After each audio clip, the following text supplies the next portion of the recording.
Subscribe करें और bell दबाएं ताकि कोई खबर रह न जाए।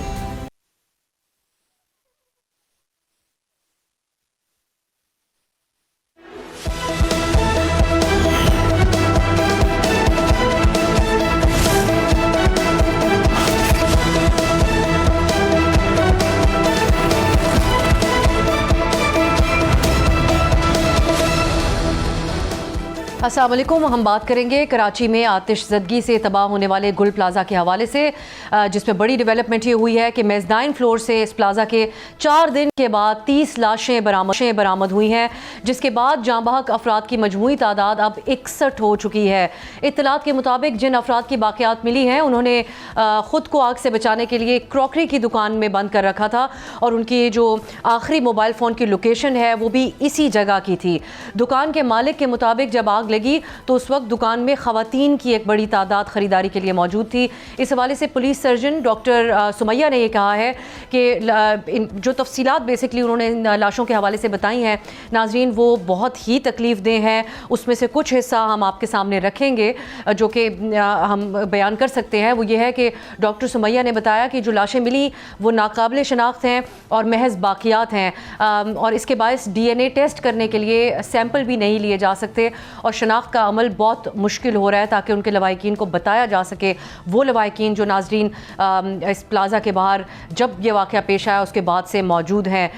ताज़ा तरीन इस हवाले से क्या तफसीलात हैं, आज क्या कुछ हुआ, इस पर हम बात करेंगे। हमारे साथ मौजूद है बोलबाइंदे साद शफीक गुजर और जो कि गुल प्लाजा के सामने है और मुसलसल यहीं से रिपोर्टिंग कर रहे हैं। उनके साथ हमें ज्वाइन कर रही हैं बोल न्यूज़ की रिपोर्टर मरियम हसन जो कि सिविल अस्पताल में इस वक्त मौजूद हैं। वो भी मुसलसल इस मामले के ऊपर नज़र रखे हुए हैं। उनसे हम जानेंगे कि लाशों की शनाख्त का अमल कहाँ तक पहुँचा है और लवाहिकीन से भी, क्योंकि वो राब्ते में हैं, तो लवाहिकीन को क्या बताया जा रहा है।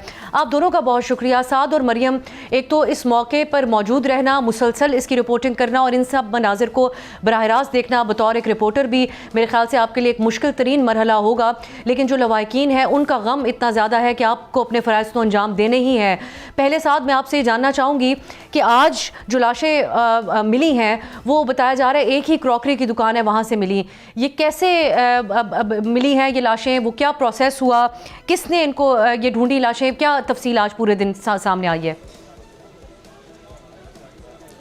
बहुत शुक्रिया। देखें अफसा, जो आज जिस तरीके से रेस्क्यू सर्च ऑपरेशन आज शुरू किया गया दोबारा से और उस मेज़नाइन की उस दुकान तक पहुंचा गया जब दौरान आतिशज़दगी हफ्ते की रात को और इतवार के रोज़ जब यहां पर आग लगने का जो मामला चल रहा था उस वक्त हम ये देख रहे थे कि हज़ारों की तादाद में जो दुकानदार थे उनका ये बताना था कि मेज़नाइन के ऊपर लोग हैं, कोई कह रहे थे बेसमेंट में लोग हैं, कुछ लोग बता रहे थे कि फ़र्स्ट फ्लोर पर लोग हैं। लेकिन चूँकि उस वक्त जो सिचुएशन थी वो कुछ इस तरीके की नहीं थी कि रेस्क्यू टीम्स मुकम्मल उनको रसाई हासिल नहीं थी कि वो अंदर जाकर लोगों को लोकेट कर सकें, लोगों को वहाँ से रेस्क्यू कर सकें, बाहर ला सकें। बहुत ज़्यादा मुश्किलात का सामना करना पड़ रहा था।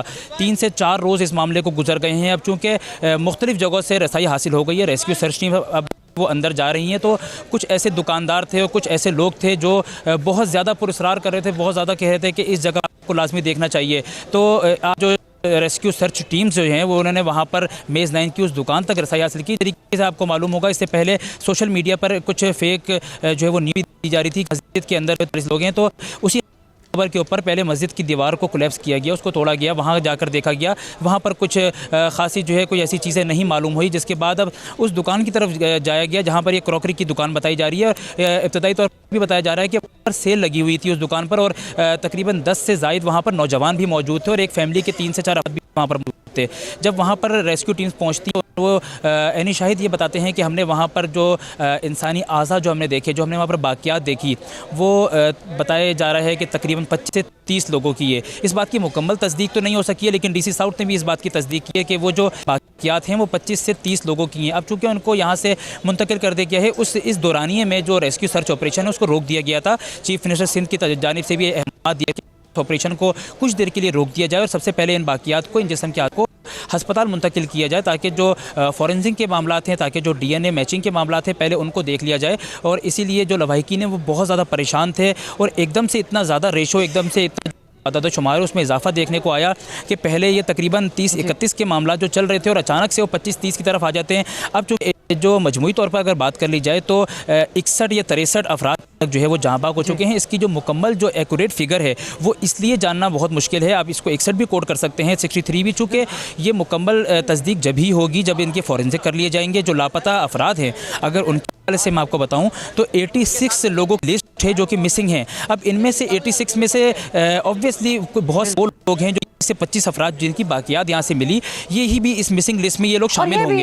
लेकिन अब तक उस मिसिंग लिस्ट को 86 ही माना। ये सिर्फ एक दुकान है, अभी पूरे प्लाजा का क्लियरेंस होना, वहाँ पर तमाम दुकानों का जायज़ा लेना ये बाकी है। और 1200 दुकानें जहाँ पर हों, कराची जैसा शहर है, इतनी बड़ी पॉपुलेशन वाला, तो कितने सारे लोग यहाँ पर उस वक्त शॉपिंग के लिए होंगे, सोचना भी हमारे लिए अब आगे नामुमकिन है। और मरियम, हमारी आपसे पहले दिन भी जब बात हुई थी तो आपने कहा था कि कोई हतमी नंबर्स देना हमारे लिए अभी मुमकिन नहीं है, लेकिन आज आप हमें क्या बता सकती हैं जो बॉडीज़ रिकवर हुई हैं, जो बाकियात रिकवर हुई हैं, जिस तरह बताया जा रहा है, उसमें से कुछ शनाख्त के काबिल है क्या? तफसील आपको बताई गई पुलिस सर्जन की जानिब से, अगर आपकी उनसे बात हुई है तो? देखिए, अब तक मिसिंग पर्सन्स के हवाले से अगर सबसे पहले बात करें तो डीसी साउथ के मुताबिक टोटल मिसिंग पर्सन्स जो हैं वो 86 यानी कि 86 बताए जा रहे हैं। जिसके बाद जो जाबहक होने वालों की दोपहर तक की जो हमारे पास इत्तला दी गई थी वो 31 अफराद की बाकायदा तौर पर तस्दीक की गई थी कि अब तक जो है 31 अफराद जो हैं वो इस थाने में जो है वो जान की बाजी हार चुके हैं। आज दोपहर में जो है अब तक सिर्फ 7 अफराद की जो है वो शनाख्त की गई डीएनए प्रोफाइलिंग के थ्रू, और इन 31 में से सिर्फ 15 अफराद ऐसे हैं जिनकी बाकायदा जो है वो शनाख्त की जा चुकी है। जबकि अब से कुछ देर कबल एक अहम डेवलपमेंट हुई और एक ही दुकान से जो है 20 से जायद अफराद की जो है बाकियात मिली हैं। कोट किया जा रहा है कि ये 25 से 30 भी हो सकते हैं, इससे जायद भी हो सकते हैं, लेकिन अफसोसनाक अमर यह है कि उनकी बाकियात मिली हैं, पूरी बॉडीज नहीं मिल सकी हैं। और अब जो पुलिस सर्जन कराची हैं उनके मुताबिक उन्हें इतनी ज्यादा खस्ता हालत है उनकी कि डीएनए प्रोफाइलिंग करना भी जो है वो बहुत ज्यादा मुश्किल हो रहा है। डीएनए सैंपल्स भी जो है वो नहीं लिए जा पा रहे हैं, लेकिन कोशिश जारी है ताकि जो उनके लवाहिकीन हैं उनको जो है कुछ सुकून मिल सके कि उनकी बॉडीज जो है वो उन तक पहुंच सकी। ये अब तक की अहम डेवलपमेंट हुई है। उसके साथ साथ अगर हम ये बात करें कि जो शनाख्त कैंप लगाया गया है वहां पर अब जो लवाहिकीन पहले गुल प्लाजा में जो है वो 3 रोज तक बैठे रहे और मुंतजिर रहे कि काश कोई मुआवजा हो जाए, और अब वही लवाहिकीन जो है वो अब सिविल अस्पताल में बैठे हुए नजर आ रहे हैं, दर की ठोकरें खा रहे हैं सिर्फ इसलिए कि जल्द से जल्द डीएनए प्रोफाइलिंग हो जाए और उनके किसी अजीज की इत्तला जो है वो उनको मिल जाए। याद रहे कि इस अफसोसनाक सानिए में सिर्फ दुकानदार ही नहीं बल्कि वो अफराद भी जान की बाजी हारे हैं जो कि यहाँ पर अपने मुख्तलिफ इवेंट्स के लिए, अपने घर के लिए जो है वो शॉपिंग करने के लिए आए थे, और एक घर से 6 अफराद भी जो हैं वो भी जो है इसमें जो है वो शामिल हैं जिनकी मैं आपसे मजीद भी जानना चाहूंगी मरियम आगे लवाहिकीन से, क्योंकि आप राब्ते में हैं और आप मुसलसल नजर रखे हुए हैं कि जो वहाँ पर पहले मौजूद थे अब वो सिविल अस्पताल के बाहर जो शनाख्ती कैंप लगाया गया है वहाँ पर मौजूद हैं। कोई भी आसार तलाश करने की कोशिश करें अपने उन प्यारों के जिनकी तलाश में पिछले 4 दिन से हैं और दुरुस्त आपने कहा दर बदर की ठोकरें खा रहे हैं। साथ मेयर कराची मुर्तज़ा वहाब बहुत तनकीद की जद में रहे। आज सोशल मीडिया पे उन्होंने एक बयान जारी किया और वो कहते हैं कि जो फायर ब्रिगेड का रिस्पांस है उसके हवाले से गलत बयानी की जा रही है। सो क्या हकीकत थी, कैसे देख रहे हैं आप उनके इस बयान को? देखिए जी, मेयर कराची जो कि जो बयान दे रहे हैं कि ये इस पर हक़ाइक़ नहीं है कि जो हमारी फायर ब्रिगेड्स हैं वो देर से पहुंची या फिर जो उन्होंने जो इब्तदाई तौर पर जो यहाँ पर रेस्क्यू एहलकार आए उनके पास प्रॉपर इक्विपमेंट मौजूद नहीं था। इस चीज़ की अगर वो फेस कर सकते हैं तो उनको चाहिए कि वो आवाम के सामने आए। जो लोग यहाँ पर मौजूद हैं, जो लवाहिकीन यहाँ पर मौजूद है, जो दुकानदार यहाँ पर मौजूद है, जिन्होंने अपनी आंखों से ये तमाम मामला देखे हैं, वो इस बात की तस्दीक करते हुए नज़र आते हैं। वो उनके पास वीडियोस मौजूद हैं, वो दिख रहे हैं कि जो रेस्क्यू एहलकार इब्तदाई तौर पर जो के अंदर जाने की जिन्होंने कोशिश की, जिन्होंने यहाँ के लोगों को रेस्क्यू करने की कोशिश की, वो भी बेहोशी की हालत में जा रहे थे। उनकी भी तबीयत नासाज हो रही थी, वो भी उस धुएँ से आके उस धुएँ से उनकी जो है वो हालत जो है वो तशवीशनाक होते हुए नज़र आ रही थी। तो उनको खुद रेस्क्यू की ज़रूरत थी। ये ऐसा मैं नहीं कह रहा, ऐसा जो यहाँ के लोग यानी शाहिदीन है बताना है। बिल्कुल इसी तरीके से अगर ब्रिगेड की बात कर ली जाए कि गाड़ी यहाँ पर किस टाइम पहुँची, यहाँ पर जो लोग मौजूद हैं उनकी जानिब से वीडियोज़ हैं, टाइम रिकॉर्ड किया गया है, बताया गया है कि 40 से 50 मिनट से भी ज़्यादा का वक्त लगा। यहाँ पर आने में, जबकि सदर का जो फायर स्टेशन है वो यहाँ से सबसे करीब है और यहाँ से 1 से 1.5 किलोमीटर भी उसका सफ़र नहीं है। यानी कि अगर 5 मिनट भी लगा लिए जाएँ तो बहुत ज़्यादा होंगे, क्योंकि ट्रैफिक के हवाले से अगर बात कर ली जाए तो चलो 5 मिनट लग सकते हैं, लेकिन यहाँ से 1 किलोमीटर के अंदर अगर फायर स्टेशन मौजूद है तो मैं नहीं समझता कि उसमें आपको 40 से 50 मिनट का वक्त दरकार होगा। हाँ, हम ये ज़रूर मानते हैं कि BRT का प्रोजेक्ट इस वक्त एमएच रोड पर चल रहा है, गुल प्लाजा के बिल्कुल सामने फ्रंट वाला जो एमएच रोड है वहाँ पर कई ज़्यादा मुश्किलात का सामना ज़रूर करना पड़ता है, क्योंकि वो BRT के प्रोजेक्ट की वजह से जो 70% जो हिस्सा है सड़क का वो उस कंस्ट्रक्शन के अंडर में आ रहा है और वहाँ पर इस वक्त मुकम्मल तौर पर जो है वो ट्रैफिक बहाल नहीं है। लेकिन उसके अलावा अगर देख लिया जाए तो देर से पहुँचना, इक्विपमेंट मौजूद नहीं होना, वेल इक्विप्ड के साथ नहीं यहाँ पर पहुँचना, बहुत सारे सवाल सामने आते हैं। अब चूँकि सारा ध्यान इस वक्त जो चाहे वो आला हुक्काम की तरफ हो चाहे वो आवाम की तरफ से हो, सबसे ज़्यादा इस वक्त जो ध्यान है वो यहाँ पर जो अंदर लोग जो मिसिंग थे, जो अंदर मौजूद थे उनकी तरफ है। तो उन सब का यही कहना है कि पहले हम एक दफ़ा इस मामले को क्लियर कर लें, उसके बाद बहुत सारे सवाल सामने आएंगे, तहकीक भी होंगी और बहुत सारी रिपोर्ट्स भी तैयार होंगी और बहुत सारी चीज़ें इसके ऊपर जो है सामने खुल कर आ सकेंगी। लेकिन आवाम जो है वो इस चीज़ को बिल्कुल नहीं मानती कि जो मेयर ने जिस तरीके से अपना बयान दिया, वो चाहें तो इस बात को मुख्तलिफ तरीके से डिफेंड कर सकते हैं, लेकिन लोगों का जो कहना है, जो ऐनी शाहिदीन है, वो उसी चीज़ को मानेंगे जो उन्होंने अपनी आंखों से देखा है। जो उन्होंने अपनी आंखों से देखा है। मरियम, अब हम जो बात कर रहे थे लवाहिकीन की, हमारी भी जब उनसे बात हुई, आपकी भी बात हुई, तो वो कह रहे थे कि अगर इन लोगों को बचा नहीं सके बर वक्त रेस्क्यू करके तो कम अज़ कम बॉडीज़ हमारे हवाले की जाएँ। अब आप जब बात करती हैं जो अब वो शनाख्ती कैंप के बाहर मौजूद हैं, तो ये इदराक नज़र आता है आपको कि जब पुलिस सर्जन बताती हैं कि बहुत सारी लाशें बाकियात हैं, नाकाबिल शनाख्त हैं, DNA जैसा आपने बताया कि उसके सैंपल भी उनसे कलेक्ट नहीं किए जा सकते, तो शायद ये लोग अपने प्यारों की लाशें इनको ना मिल सकें, या अभी भी वो मुंतज़िर हैं कि मिल जाएंगी? देखिए, बिल्कुल पुलिस सर्जन कराची की जानिब से यही जो है वो बताया गया है कि कोशिश की जा रही है कि DNA सैंपल जो है वो किसी तरीके से ले जाकर इनको जो है वो जामिया कराची लैब में जो है फॉरेंसिक लैब में भेजा जाए और जिसके बाद जो है वो शनाख्त हो सके। उम्मीद का दामन जो है अभी लवाहिकीन ने नहीं छोड़ा है कि हो सकता है कि आइंदा 2 से 3 रोज में इन बॉडी पार्ट्स की जो है वो DNA प्रोफाइलिंग हो जाए और उसके बाद जो है बॉडीज जो पार्ट्स हैं वो जो लवाहिकीन है उनको मिल जाए। अब तक जो है 7 अफराद की DNA प्रोफाइलिंग के रिजल्ट जो हैं वो आज हमारे सामने आए, जिसके बाद वो पार्ट्स जो हैं वो लवाहिकीन के हवाले जो है वो आज ही कर दी गई थी, बॉडीज उनके हवाले कर दी गई थी। लेकिन जो आज इतनी सारी एक ही शॉप से जो बाकियात मिली हैं उसके हवाले से डॉक्टर्स खुद घबरा गए हैं थोड़ा सा, और उनकी जानिब से यही कहा गया है कि कोशिश की जा रही है कि हर पार्ट का जो है वो सैंपल ले लिया जाए, लेकिन वो इतनी ज्यादा खस्ता हालत में इस वक्त सामने आए हैं कि उसमें जो है वो मुश्किल पेश आ रही है। अच्छा मरियम, अगर आप इजाज़त दें, यहाँ पर पंजाब में जो फॉरेंसिक लैब है वो एडवांस है, ऐसी कोई बात हुई है कि यहाँ से नमूने वहाँ भी भेजे जा सकते हैं? नहीं, जामिया कराची की जो लैब है वो भी काफी हद तक एडवांस लैब है और अब तक जो रिजल्ट्स DNA के आए हैं वो भी उसी लैब से आए हैं।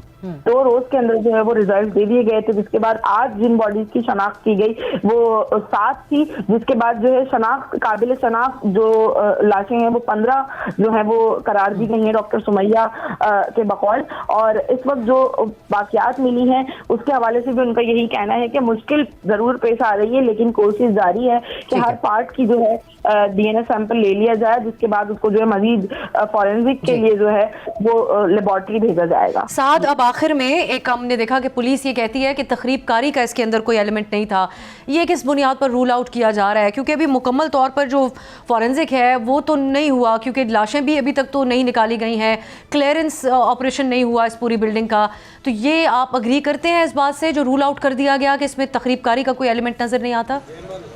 जी बिल्कुल, मैं आपसे ये कह रहा हूँ कि जिस तरीके से यहाँ पर जो लवाहिकीन मौजूद थे वो जब यहाँ पर आए और जिस तरीके से उन्होंने हमसे भी आकर कुछ सवालात किए, पुलिस के आला हुकाम से भी आकर कुछ सवालात करने की कोशिश की, सबसे ज़्यादा जो वो परेशान नज़र आए वो इस चीज़ से नज़र आए जब यहाँ पर रेस्क्यू सर्च ऑपरेशन शुरू किया था तो उस वक्त उनका यही पूछना था कि इसको जो तरतीब दी जा रही है वो किस तरीके दी जा रही है। बहुत सारी ऐसी चीज़ें थी जब रेस्क्यू टीम्स अंदर जा रही थी, मलबे के ज़रिए जो है वो डंपर्स भरे जा रहे थे और यहाँ से जगह पर डंपिंग पॉइंट पर जो है वो मूव किया जा रहा था।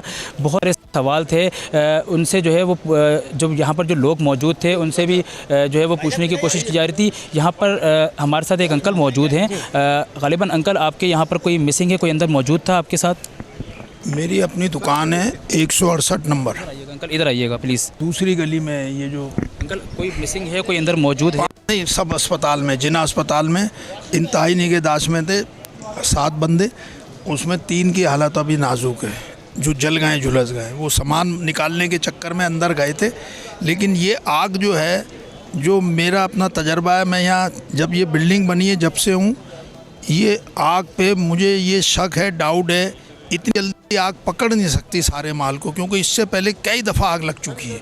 100 दुकानें जलती हैं और हम आग काबू पा लेते। इस दफ़ा भी एक दुकान में आग लगी थी, ग्राउंड पे लगी थी, और फूलों की दुकान में लगी थी। ठीक है, वो जल जाती, 2-4 और भी जल जाती, लेकिन ये जो ऊपर आग लगी और ये जो चारों तरफ आग फैली, ये सबसे लाता रहे। देखिए जी, अफसा इस वक्त जब मैं आपसे बात कर रहा हूँ, लाइव में आपसे बात कर रहा हूँ, लेकिन इस वक्त भी बाइकीन है उनको, वैसे तो गोल प्लाजा से और साथ हम ये भी देख रहे हैं, जैसा कि आपने सुनी जिन बुजुर्ग से आपने बात की है, कि शहरियों के अंदर या जो यहाँ के दुकानदार हैं जिनके यहाँ पे बिजनेसेस थे, उनमें शक व शुबहात हैं कि ये क्या एक हादसा ही था या इसके पीछे कोई और वजह है। बहुत बहुत शुक्रिया साद आपका, मरियम, आप दोनों इस मामले के ऊपर बोल न्यूज़ के ज़रिए हमारे नाजरीन को अपडेट रखे हुए हैं। नाजरीन, ये अब हम देखेंगे कि इसकी इंक्वायरी क्या कहती है, लेकिन फ़िलहाल तो जो मिसिंग पर्सनस हैं उनमें से बहुत सारे लोग हैं जिनके लवाहिकीन मुंतज़िर हैं कि उनको कुछ बता दिया जाए, कोई ख़बर दे दी जाए। जहाँ पर मुल्क में एक सोग की फ़ज़ा है इस वाक़े पर, वहीं हमने देखा कि सियासी तौर पर कौमी असम्बली में सियासी ब्लेम गेम की जाती रही। इसकी क्या वजह है, बात होगी एक शॉर्ट ब्रेक के बाद।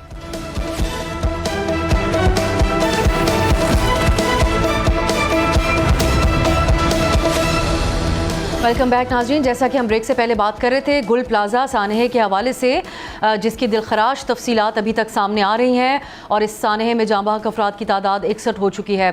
इस वाक़े पर सियासी जमातों की तरफ से जो बयानात सामने आए हैं उनमें बहुत ही हमें बेहसी नज़र आई, ख़ासकर पीपल्स पार्टी की तरफ से जो कल बयानात आए, ये बहस होने के बजाय कि इस वाक़े के मुहर्रिकात क्या हैं, गफलत कहाँ पर हुई और आइंदा ऐसे वाक़यात की रोकथाम कैसे की जा सकती है, उसके लिए इमरजेंसी बेसिस पे मुल्क भर में क्या इक़दाम करने की ज़रूरत है।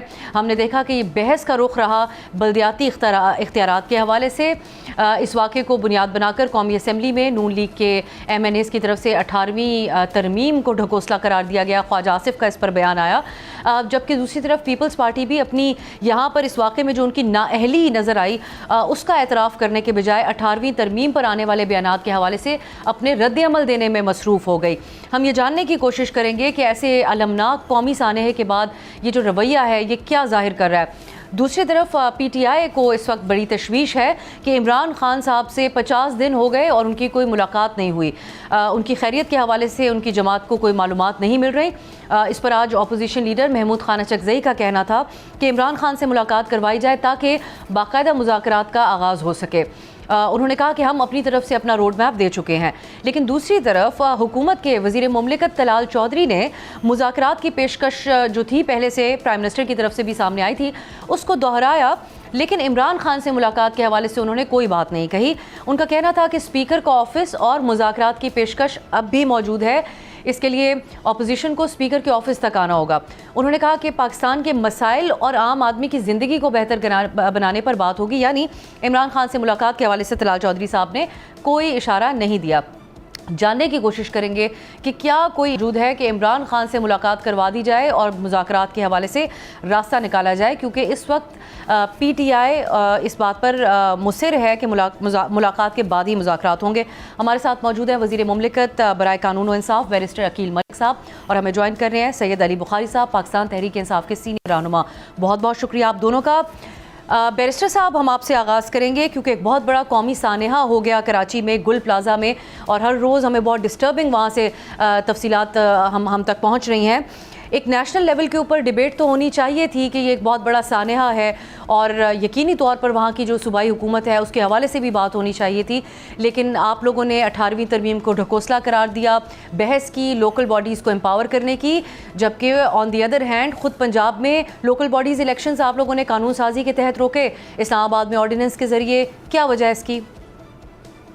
बहुत बहुत शुक्रिया। अफसर साहब, बात यह है कि वाक़तन इस पर किसी किस्म की सियासत नहीं होनी चाहिए और एक बड़ा अफसोसनाक वाक़या है, और ये अलमिया है कि हम बिल्कुल नहीं सीखते अपनी मिस्टेक से।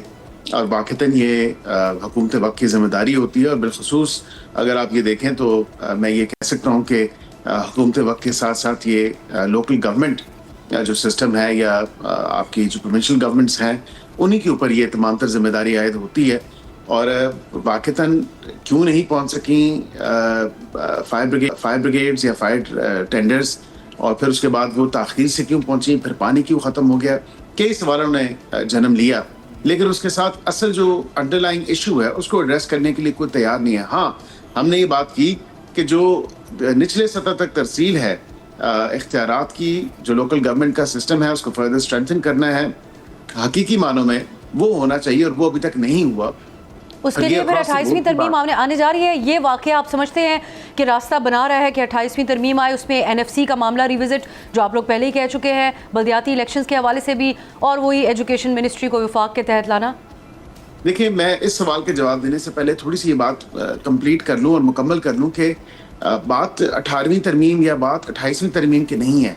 बात यह है कि लोकल गवर्नमेंट सिस्टम्स जो हैं वो अभी तक हमने स्ट्रेंथन क्यों नहीं किया, और ये अक्रॉस द बोर्ड। मैं ये नहीं कह रहा कि पंजाब की बात या सिंध की बात या बलूचिस्तान या KP की बात, अक्रॉस द बोर्ड पूरे मुल्क में अगर देखें तो आपके लोकल जो गवर्नमेंट सिस्टम है वो स्ट्रेंथन नहीं है। वो जो काम उसको करना चाहिए वो नहीं कर रहा। हाँ, ऑफ कोर्स जो 140A के हवाले से लोकल गवर्नमेंट को स्ट्रेंथन करने के बारे से हमारी कमिटमेंट है MQM के साथ, और हम खुद भी इसमें बिलीव करते हैं कि जो आपकी लोकल गवर्नमेंट सिस्टम्स हैं उनको स्ट्रेंथन होना चाहिए, उनको मजीद फाल करना चाहिए, और इसके लिए हमने बिल्कुल कमिटमेंट की। और on the floor of the house वज़ीर-ए-आज़म ने इसी वजह से ख्वाजा साहब ने कहा कि ये जो 18वीं तरमीम के हवाले से उन्होंने उसको ढकोसला कहा, उसकी क्या वजह है? देखिए, उसमें असल तो बात ये थी कि सूबों तक जो वफाक से हकूक लेके सूबों को दिए गए, इसको बड़ा सेलिब्रेट किया जाता है, लेकिन सूबों को खाली सूबों की हद तक, ये सूबाई लेवल की सतह तक जो है ये नहीं होना चाहिए। असल जो तरसील है इख्तियारात की या डेवोल्यूशन ऑफ पावर है जिसे हम अंग्रेजी में कहते हैं, वो निचली सतह तक जानी चाहिए। मैं ये उम्मीद करता हूँ कि आप भी और अली बुखारी साहब भी मेरे से इत्तेफाक करेंगे। मैं बसीयत MN है, मेरा काम नहीं है मैं गली भी बनाऊं, मैं नाली भी देखूं, मैं सीवरेज भी देखूं, मैं बाकी ये जितने भी लोकल गवर्नमेंट के काम है वो भी देखूं। हाँ, मुझे करने पड़ते हैं अपनी हल्के के अवाम के लिए, क्योंकि लोकल सिस्टम नहीं है। बिल्कुल आपकी बात दुरुस्त है, लेकिन पंजाब में क्यों अभी तक लोकल बॉडीज इलेक्शन नहीं हुए? बुखारी साहब, ये बहस का रुख इस वक्त यही होना चाहिए था। इस बात पे तो कोई शक नहीं है कि लोकल बॉडीज को एम्पावर किया जाना चाहिए, लेकिन जिस वक्त ये बात की जा रही है, आपको इसका क्या कॉन्टेक्स्ट नजर आता है? बिस्मिल्लाहिर्रहमानिर्रहीम, बहुत शुक्रिया आप साहब का। देखें, अब साहब इस टाइम ये बात करने का मकसद तो अटेंशन कहीं और डाइवर्ट करना है। बड़ी ये आम सी बात है, बड़ी इसमें कोई साइंटिफिक या टेक्निकली मैं कहूँ कि जी कोई केमिस्ट्री नहीं है। This is a simple, very simple maths है कि भाई इतना बड़ा सानिया हुआ है, इतने लोग लकमाए अजल बन गए हैं, इतनी बड़ी मैं कहूँगा मैनेजमेंट कह लें इसको आप, या जो व्हाट्सएवर जो मर्जी नाम देते हैं, लेकिन इंसानी जानों का, इंसानी कारोबार का, आम फहम इंसान के साथ इतना बड़ा जुल्म नहीं, जुल्म अजीम हुआ है। अब बात यह है कि जो कोई भी रिस्पॉन्सिबल है इसके अंदर रिस्पॉन्सिबिलिटीज का तयन तो करना पड़ता है ना, उससे भागना तो नहीं पड़ता।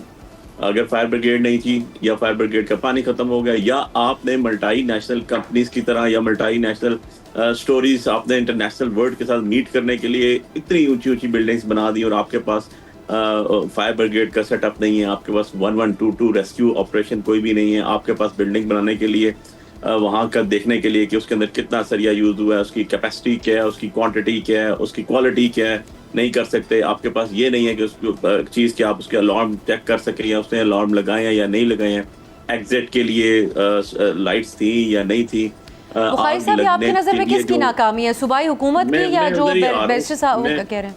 मैं इधर ही आ रहा हूँ कि आपने जब कंस्ट्रक्शन हुई उसके अंदर देखा कि उसके अंदर जो दो तरह से जो मैंने अपने तौर पर रिसर्च की तो आग लगती है बिल्डिंग्स के अंदर। एक तो शॉर्ट सर्किट होता है और दूसरा वायरिंग, वो होती है आपकी हीटिंग जब चल रही होती है या कूलिंग चल रहे होते हैं आपके यूनिट्स, और आपकी अगर वायर्स आपकी जो है वो क्वालिटी की नहीं है तो वो उसकी वजह से एक चीज़ आती है, स्पार्क होता है और उससे चीज़ आगे चलती है।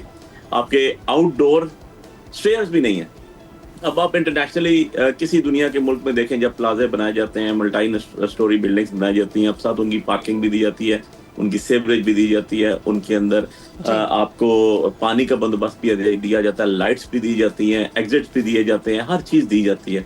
तो ये पूरे का पूरा एडमिनिस्ट्रेशन का फेलियर है 101%। आपका चाहे एक डिपार्टमेंट हो, दूसरा हो, तीसरा हो, चौथा हो, उसको एग्जीक्यूटिव जो है वो हेड करता है। अब बात ये आ जाती है कि सही कहा, मैं इस चीज़ से एग्री करता हूँ अपने भाई अकील से कि जो सड़कें नालियाँ गलियाँ अपना बनाना है ये MNAs का काम नहीं है, उनका काम लेजिस्लेशन करना है, ये काम होता है लोकल गवर्नमेंट का, लोकल बॉडीज़ का। लेकिन अनफॉर्चुनेटली क्या करें, इन्हीं की हुकूमत बैठी हुई है। 10 दिन पहले इस्लामाबाद के इलेक्शन होके जिस दिन मैं कमेटी में था, हमने टिकट देने थे, सुबह टिकट सबमिट करने थे, रात को इलेक्शन कैंसिल हो जाते हैं और पहली दफा नहीं हुए, चौथी दफा हुए। इस्लामाबाद की बात बता रहा हूँ, इतना सा शहर है, 3 MNAs है सिर्फ यहाँ की। ठीक है जी। अब बात यह है कि अगर आप चाहते ही नहीं है कि मुल्क आगे डेवलपमेंट करें तो आप खड़े होकर बड़ी बड़ी वाशगाफ अल्फाज में नारे मारने तकरीरें कर दें। मैं जरा इनसे पूछता हूँ कि ख्वाजा आसफ साहब हमारे मिनिस्टर नहीं है, भाई आपके मिनिस्टर हैं। अगर आप नहीं कर सकते, आप 28वीं तरमीम 27वीं तरमीम ले आए, आप कॉन्स्टिट्यूशन अमेंडमेंट्स 26वीं ले आए, तो भाई रिजाइन अब कर इस दो। पर मैं वज़ीर से क्या पूछूं, क्योंकि जिस बयान का ख्वाजा साहब की उन्होंने दिफा किया, वज़ीर कानून तारड़ साहब अलबत्ता कह रहे थे कि ख्वाजा साहब का ज़ाती बयान है, तो हम आगे बढ़ते हैं। बैरिस्टर साहब, इमरान खान साहब की 50 दिन से उनकी फैमिली या उनकी वकला से मुलाकात नहीं हुई और उनकी जमात को काफ़ी तशवीश है कि उनकी खैरियत हम दरियाफ़्त नहीं कर सके हैं। क्या मुज़ाकरात जिसकी आप लोग ऑफ़र कर रहे हैं उसका रास्ता बनाने के लिए मुलाकात का कोई इम्कान मौजूद है आइंदा दिनों में? देखिए, एक तो मुतअद्दिद बार वज़ीर आज़म ने भी दावत दी और दीगर भी जितने भी पार्टी के लोग हैं, हुकूमती लोग हैं, उन्होंने गाय बगाए दावत भी दी। इशू क्या आ रहा है? इशू ये है कि ये प्री रिक्विजिट्स जो हैं PTI की तरफ से या तहरीक तहफ़्फ़ुज़ आईन पाकिस्तान की तरफ से जो है, ये प्री रिक्विजिट्स रखे जा रहे हैं। ये क्यों रखे जा रहे हैं? अगर वाक़तन मुज़ाकरात आप करना चाहते हैं और आप कहते हैं कि जी आपकी क्लैरिटी है, आपके पास मैंडेट है और आप बिल्कुल, अब तो देखें ना, जो CDMs की बात की जाती थी अफसर साहिबा, वो भी हो गए, दोनों हाउसेज में लीडर ऑफ द ऑपोजिशन भी आ गए, मैंडेट भी उनके पास मौजूद है। अब वो कहते हैं कि जी मुलाकात होनी चाहिए। कल को मुलाकात भी अगर हो गई तो उसके बाद एक और नई फरमाइश, एक और नई चीज जो है वो सामने आ जाएगी। ये तो नेवर एंडिंग विश लिस्ट है। इसको मेरे ख्याल से इससे जो है कनेक्ट नहीं करना चाहिए, इसके साथ नथी नहीं करना चाहिए कि मुलाकात होगी तो तब ही फिर हम मुज़ाकरात का जो दौर है वो शुरू करेंगे। मेरे ख्याल से अब वो इतने एम्पावर्ड हैं और पार्लियामान ही वो मोस्ट अप्रोप्रिएट फोरम है जहाँ पे मुज़ाकरात का आगाज होना चाहिए और हो सकता है, और स्पीकर जो है वो उसको फैसिलिटेट करेंगे। वो खुद भी ऑफर कर चुके हैं। अब इनको चाहिए कि संजीदगी के साथ मुलाकात भी हो जाएगी, लेकिन मैं समझता हूँ मुलाकात से पहले जरूरी है कि बैठना, एक नशिस्त हो, उसमें चीजें ये और मुज़ाकरात, क्योंकि आप कहते हैं कि अब टू स्टार्ट विद मुलाकात के हवाले से नहीं हो सकते, तो फिर सिक्योरिटी ऑपरेशन के हवाले से हो सकते हैं, जो कि एक बड़ा कौमी मसला है। और इस वक्त हमें KP हुकूमत बिल्कुल आपके साथ ऑन बोर्ड नजर नहीं आती। चीफ इलेक्शन कमिश्नर की तैनाती का मामला है जिसपे आप लोग बिल्कुल अभी तक ऑपोजिशन को एतमाद में नहीं ले रहे। देखिए, वज़ीर आज़म अभी फिल वक्त मुल्क से बाहर हैं और चीफ इलेक्शन कमिश्नर की जो तैनाती है, मैं उम्मीद करता हूँ कि वो किसी कह लें तातुल का शिकार नहीं होगी। और जिस तरह एक डिलेइंग टैक्टिक इस्तेमाल किया गया था पिछले लीडर ऑफ द ऑपोजिशन की तरफ से, और वो स्टेप 2 पे चले गए बजाय इसके कि स्टेप 1 पे रहते, फिर वज़ीर आज़म ने उनको खत लिखा, दावत दी और कहा कि आए इस प्रोसेस को स्टार्ट करें, इनिशिएट करें, और उसका क्या जवाब आया आपके भी सामने है। ये कोई हमने तो डिले नहीं किया। आप ऐसे नाम शेयर कर सकते हैं आप लोगों की तरफ से, किन के नाम आ सकते हैं? देखिए, वज़ीर आज़म का इस्तकाक है और मैं समझता हूँ कि इन द पास्ट जिस तरह की पर्सनालिटीज, जिस तरह के एक्युलेट्स लोगों के रहे हैं, उसी तरह के एक्युलेट्स होंगे, चाहे वो कोई रिटायर्ड जज हो, रिटायर्ड जो है वो कोई जिस तरह के लोग आप देखें। रिटायर्ड जज साहब, यानी मतलब सोशल मीडिया पे तो हर तरह के नाम होते हैं, जस्टिस शौकत सिद्दीकी साहब, जस्टिस काजी फायजीसा साहब, इस तरह का कोई नाम हम एक्सपेक्ट करें? नहीं, मैं ये समझता हूँ कि कबल अज़ वक्त होगा कोई भी नाम लेना, लेकिन एक्युलेट्स तो वही हैं उनकी। देखे ना, क्वालिफिकेशंस तो वही हैं। कौन हो सकता है? या कोई रिटायर्ड ब्यूरोक्रेट होता है, या फिर रिटायर्ड कोई जज होता है, या कोई दीगर जो में प्रोसेस में इंक्लूड होता है, जो लीडर ऑफ द ऑपोजिशन और वज़ीर आज़म की जो कॉन्स्टिट्यूशन होती है उसमें जो मुत्तफ़िका तौर पे अगर इत्तेफाक नहीं होता तो वो स्पेशल पार्लियामानी कमेटी है, उनके पास चला जाएगा और फिर उसकी कॉन्फर्मेशन हो जाती है। उस तमाम इस किस्म के प्रोसेस तो हमें नहीं होते हुए नजर आ रहे। इतना डेलिब्रेशन तो बड़ी तरमीम के ऊपर नहीं हुई। बुखारी साहब की तरफ जाते हैं। बुखारी साहब, ये कॉन्फिडेंस बिल्डिंग मेजर्स बैरिस्टर साहब कहते हैं, इनको इस हवाले से देखा जाए कि ऐवानों के अंदर अपोजिशन लीडर आ गए, वो अलग बात है कि कितने डिले के बाद आए। सो आप लोगों में थोड़ा सा एतमाद कायम नहीं हुआ इस हुकूमत के हवाले से कि इन्होंने अब ये कर लिया है, हम मुज़ाकरात के लिए बैठे हैं, उसी से मुलाकात का रास्ता बनाएं ताकि ये अहम इशूज़ भी एड्रेस हों, इलेक्शन कमिश्नर का और सिक्योरिटी हवाले से जो आपकी KP हुकूमत की राय है उस हवाले से? देखिए, अब ये तो ऐसे बातें कर रहे हैं ना हुकूमती नुमाइंदगान, सो कॉल्ड हुकूमती नुमाइंदगान, के समझते हैं जैसे हमने कोई एहसान कर दिया। भाई, आपने एहसान कोई भी नहीं किया। आप तो 5.5 महीने जो आपने अपोजिशन लीडर नहीं बनाया, आप तो उसके एक एक दिन के, एक एक लम्हे के, एक एक सेकंड के जवाब दें।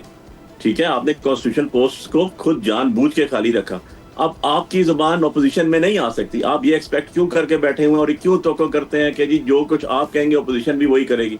अपोजिशन की अपनी डोमेन है, अपोजिशन का अपना एक लाया अमल है, अपोजिशन का अपना एक तरीकाकार है। ये फ्रेंडली अपोजिशन आपने जरूर भुगती पीपल्स पार्टी के दौर में, और पीपल्स पार्टी ने जरूर भुगती आपके दौर में जब आप अपोजिशन में थे।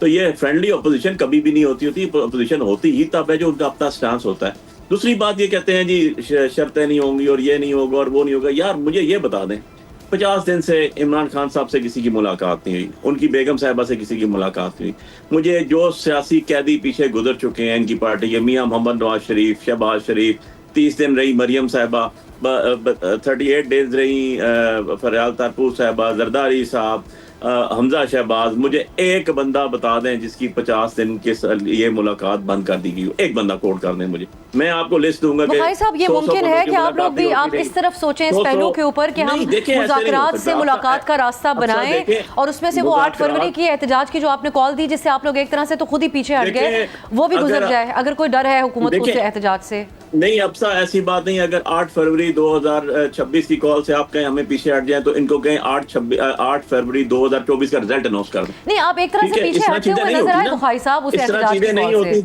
चीजें आगे गवर्नमेंट को लेके जानी पड़ती हैं। अगर गवर्नमेंट एक जगह खड़ी रहती है, मैं हमेशा कहता हूँ कि पावर कॉरिडोर को 2 कदम आगे आना चाहिए। अगर तो रेजोल्यूशन की तरफ चीजें लेके जानी है, नहीं तो अपोजिशन के पास तो कोने के लिए कुछ नहीं होता ना। आपको रगड़ा लगता है हर चीज जो भी होती है, ₹1 डॉलर महंगा हो या ₹1 पेट्रोल महंगा हो या एक ड्रॉप ऑफ ब्लड गिरे, उसका जवाब तो हुकूमत को देना पड़ता है। मैं बैरिस्टर साहब ये आखिर में इसलिए मैं अगर एक चीज ऐड कर दूं, अभी तक हुकूमत की तरफ से कोई पॉजिटिविटी नजर आई कि भाई हम अपनी मुशावरत कर लेते हैं इस चीज के ऊपर, अपने हमारे जितने अलायंस हैं, हम कौन सी कमेटी तश्कील दें, कौन बात करे, किससे बात करें। गवर्नमेंट की तरफ से अभी तक टॉक शोज के अलावा किसी जगह आपको कोई चीज नजर आई?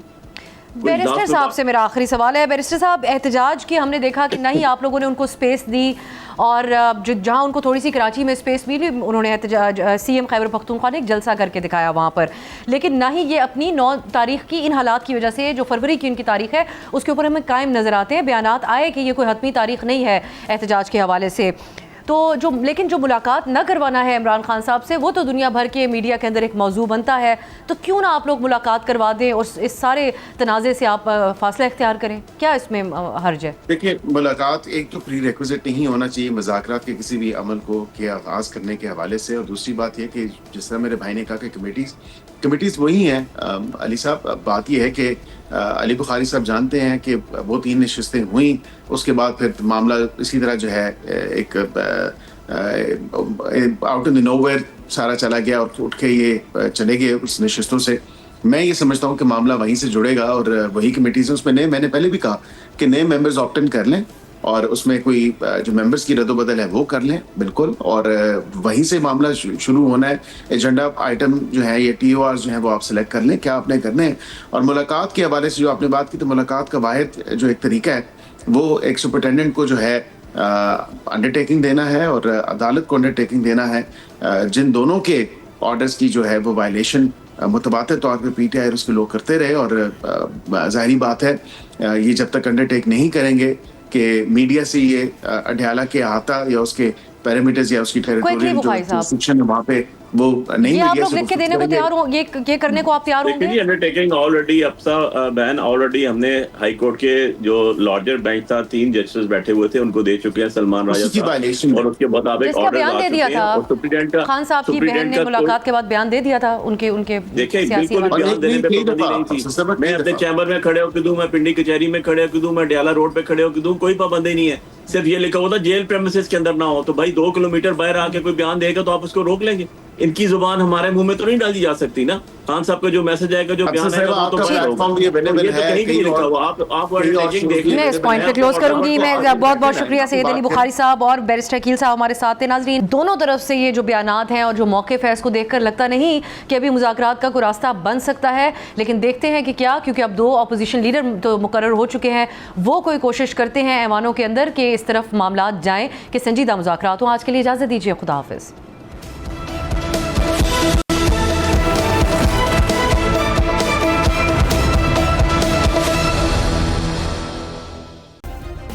सब्सक्राइब करें और बेल दबाएं ताकि कोई खबर रह न जाए।